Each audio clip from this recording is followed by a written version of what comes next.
You are standing in the center of a cathedral. The stone arches rise high above you, disappearing into the gloom. The air is thick with incense and the smell of fear. You have been accused of a crime, maybe theft, maybe adultery. There is no jury. There is no judge. There is only God and the water. In front of you, on a raised altar, is a massive iron cauldron.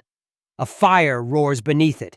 The water inside is boiling. It rolls and spits, sending plumes of steam into the cold church air.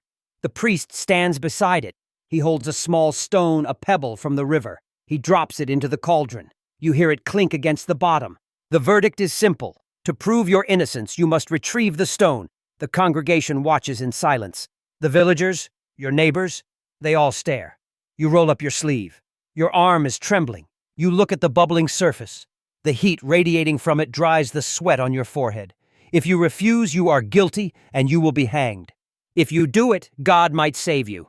You take a breath. You plunge your hand in. The pain is instantaneous. It is white hot. It feels like 1,000 needles driving into your skin all at once. It shocks the air out of your lungs. You scream, a primal sound that echoes off the stained glass. Your fingers scramble blindly at the bottom of the pot. The metal burns your fingertips. You find the stone. You grab it. You rip your hand out of the water, water dripping from your red, steaming flesh. You drop the stone on the altar. But the trial isn't over. This is the true horror. The priest doesn't look at your burn. He wraps your hand in a linen bandage. He seals it with wax. He locks your hand in a bag. 3 days, he says. For 3 days, you sit in a cell.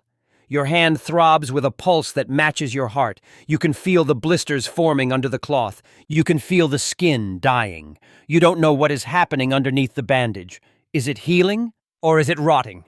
On the 3rd day, you are brought back. The priest cuts the wax. He unwinds the linen. The crowd leans in. If your hand is infected, if there is pus, if the skin is peeling, you are guilty. God has rejected you. You will be executed. If the wound is clean, if it is healing, it is a miracle.